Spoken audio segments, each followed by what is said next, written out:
صحیح البخاری اور مسلم، رسول اللہ صلی اللہ علیہ وسلم نے فرمایا، ابو ہریرہ اس حدیث کے راوی ہیں، لولا ان اشق علی امتی لامرتم بالسواک مع کل صلاۃ۔ بخاری اور مسلم آپ کو پتا ہے ٹاپ کلاس کی دونوں کتابیں ہیں، سب جانتے ہیں۔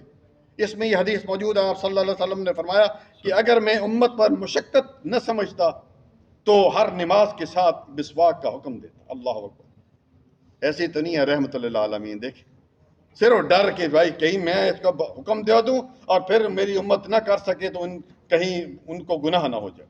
دوسری حدیث پیارے بھائیو جو کہ صحیح البخاری میں آپ صلی اللہ علیہ وسلم نے فرمایا کہ میں تم سے مسواک کے بارے میں بہت کچھ کہہ چکا ہوں، بہت ساری باتیں کہی۔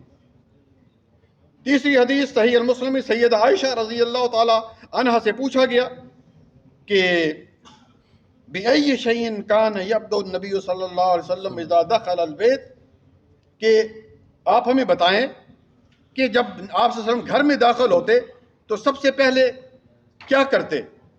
تو سیدہ عائشہ فرماتی ہیں السواک، سب سے پہلے گھر میں داخل ہو کے مسواک کرتے۔ اللہ۔ چوتھی حدیث نبی صلی اللہ علیہ وسلم کی صحیح المسلم میں، کان رسول اللہ صلی اللہ علیہ وسلم اذا من اللیل، آپ صلی اللہ علیہ وسلم جب رات کو اٹھتے، کسی وقت بھی اٹھتے، پہلے مسواک کرتے تاکہ میں اللہ تعالیٰ کے سامنے کھڑا ہونے جا رہا ہوں کہیں میرے منہ سے بو نہ آ جائے۔ آج تمہیں پتہ ہی نہیں۔ پانچویں حدیث پیارے بھائیو سید عائشہ رضی اللہ تعالیٰ عنہ اس حدیث کے راوی ہیں اور صحیح الجامع کی روایت نمبر 3695 ہے۔ فرماتی ہیں کہ آپ صلی اللہ علیہ وسلم نے فرمایا کہ مسواک منہ کو صاف کرنے والی ہے اور اللہ تعالیٰ کی خوشنودی کا ذریعہ۔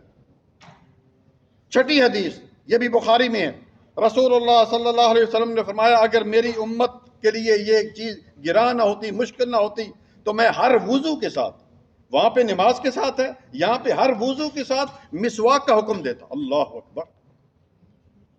اسی طرح پیارے بھائیو آپ صلی اللہ علیہ وسلم گھر میں داخل ہوتے اور اسی طرح رات کو بیدار ہوتے جو ہے وہ مسواک کرتے۔ اسی طرح آپ صلی اللہ علیہ وسلم کے بارے میں یہ ہے کہ مرض الموت میں ہیں، اس دنیا سے جا رہے ہیں، ایک سانس آ رہا ہے، ایک سانس جا رہا ہے، اور سیدہ عائشہ کے بھائی عبد الرحمن داخل ہوتے ہیں، دیکھتے ہیں ان کی جیب میں مسواک ہے یا ہاتھ میں مسواک ہے تو اشارہ کرتے ہیں۔ اتنی بھی طاقت نہیں ہے کہ منہ سے کچھ بول سکیں، اشارے سے تو اشارہ سمجھ گئی سیدہ عائشہ کہ ان کے اشارہ مسواک کی طرف ہے، تو مسواک ان سے لی اور ان کو دینا چاہی تو انہوں نے سر ہلا دیا، میرے اتنی بھی طاقت نہیں ہے کہ میں اس کو چبا لوں، آپ کو چبا کے تھوڑا سا دے دوں۔ تو پھر سیدہ عائشہ نے اپنے منہ میں چبا کر مسواک ان کے منہ میں ڈال۔